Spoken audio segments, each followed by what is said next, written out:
Everything you've been chasing, it won't make you whole. Not the money, not the relationship, not the status. The world tells you that fulfillment is out there, somewhere in the future, waiting for you to catch up. But what if that's the biggest illusion of all? What if the very act of seeking is what's keeping you from finding? Here's the hard truth. The more you search, the further you drift. The illusion of time keeps you trapped in someday, while the ego convinces you that you need more to be complete. But real freedom, real peace, it's never been about adding.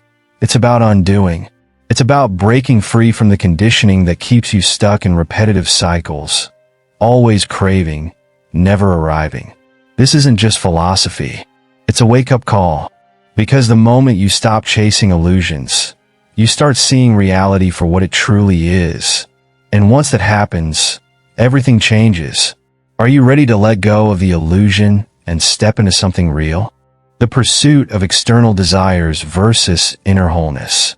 Most people spend their lives chasing something outside themselves, money, status, relationships, believing these things will finally bring fulfillment. They wake up every morning thinking, once I have this, then I'll be happy. But here's the paradox. The more they chase, the further they drift from real peace.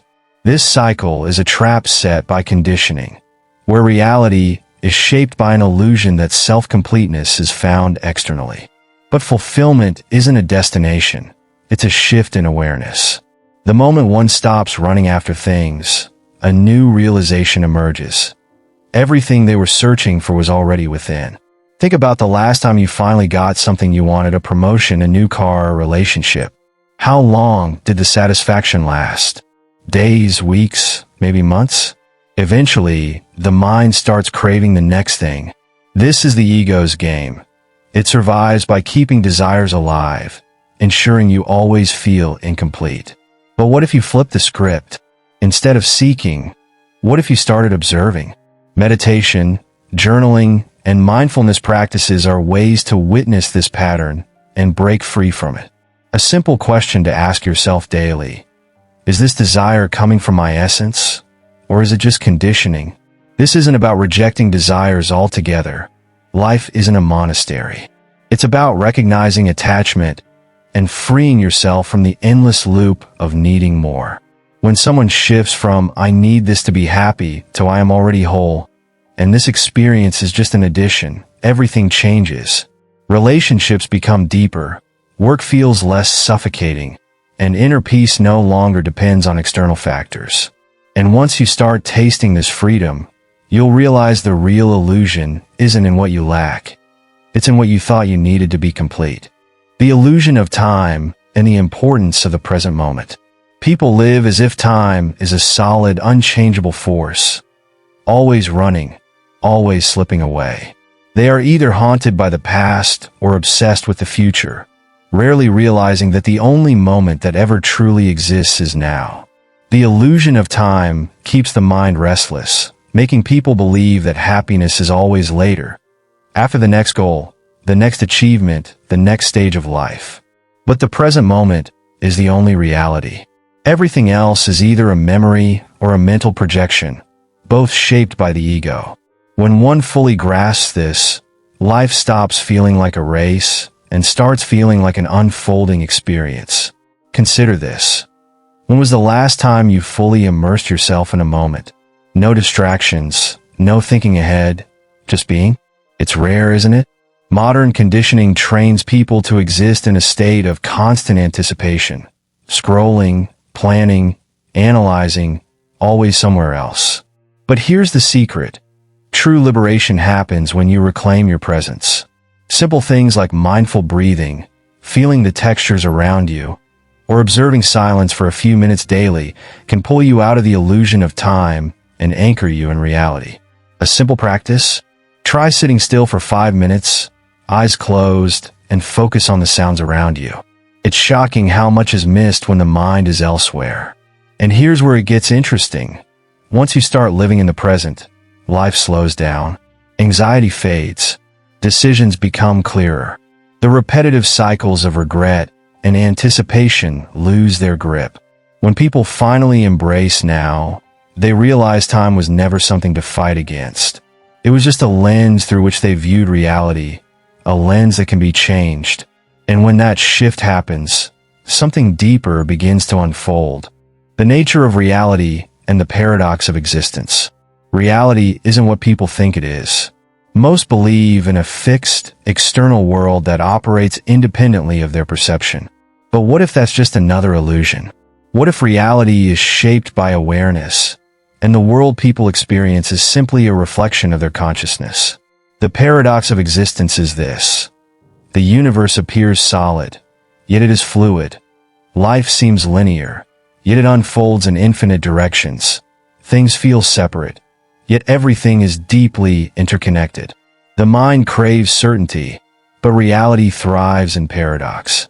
True freedom begins when one stops trying to make sense of everything and starts experiencing existence as it is. Here's a simple way to see this in action. Think about how two people can witness the same event yet perceive it completely differently. One sees failure, the other sees opportunity. One sees chaos, the other sees divine order. Reality is not an absolute, it's a construct molded by perception. This is why mindfulness is so powerful. It shifts how you see the world. Try this.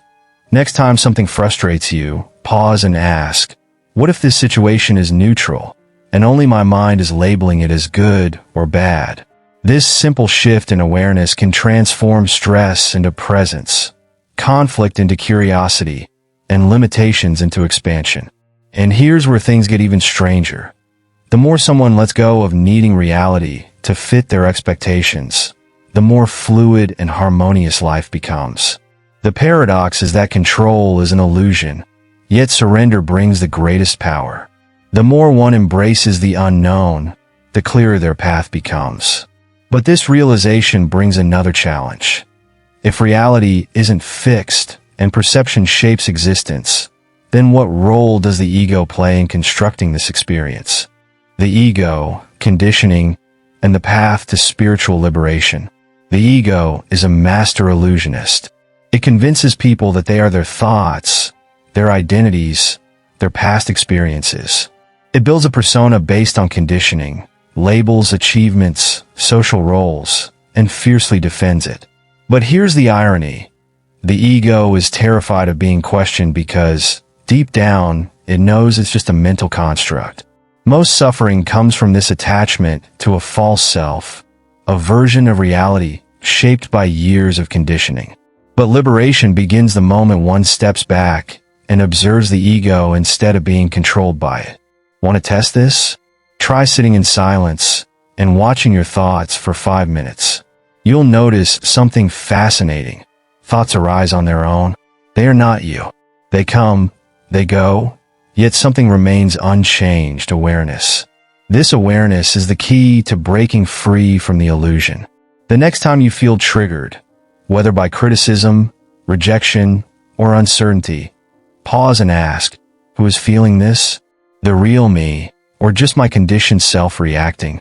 That tiny moment of separation is the first crack in the ego's illusion. And with time, those cracks become windows to something far greater. The path to spiritual liberation isn't about destroying the ego. It's about seeing through it. When someone realizes that their conditioning is just a script written by society, culture, and past experiences, they gain the power to rewrite it. And as they do, a new kind of freedom emerges. One not based on external validation, but on inner peace. But here's the challenge. Breaking free from conditioning means confronting the human condition itself. The human condition and the quest for inner peace. To be human is to wrestle with paradox. People crave freedom, yet cling to attachments. They seek peace, yet thrive on chaos. They long for meaning, yet drown in distractions. The human condition is a dance between desire and detachment, between the external world and the inner self. Most people spend their lives trying to fix external problems, believing that once everything is in place, they will finally be at peace. But true peace isn't found in perfect conditions. It's found in mastering one's inner world, in realizing that stillness is always available, no matter what's happening outside. One of the simplest ways to test this? Observe how often your mind tells you, I'll be happy when, fill in the blank. When I get the job, when I find the right person, when I move to a better place. This endless cycle is the very reason peace feels unreachable. The truth? Nothing external will ever bring lasting fulfillment. The only way to break free is through awareness. Simple daily practices, like conscious breathing, reducing unnecessary noise, or even questioning your deepest assumptions, can open the doorway to presence. Try this. Every time you catch yourself chasing a future outcome for happiness, pause and ask, what if I allowed myself to feel complete right now? Inner peace isn't about escaping life's challenges. It's about changing the way you engage with them. It's the ability to sit in silence without feeling restless, to face uncertainty without collapsing into fear, to exist without constantly seeking. When someone truly embraces this, they no longer move through life as a seeker. They become life itself. And once that shift happens, the journey takes on an entirely new depth. So now you know, the chase has always been a trap. The illusion of time, the conditioning of the ego, the endless cycle of desires, it's all been keeping you distracted from the only thing that ever mattered, the present moment. But knowing this isn't enough. The real question is, what will you do with this knowledge? Will you keep running, hoping that the next achievement, the next relationship, the next external validation will finally complete you? Or will you dare to step off the treadmill and experience reality as it is, free from attachment, free from illusion, free from the constant need for more? The truth is, nothing outside of you will ever be enough until you realize that you are already enough. But awareness without action is useless. So start now. Observe your thoughts. Question your desires. Sit in silence and feel what it's like to just be. The less you seek, the more you'll find. And if you're ready to dive deeper into these ideas, make sure to subscribe and turn on notifications, because this journey has only just begun.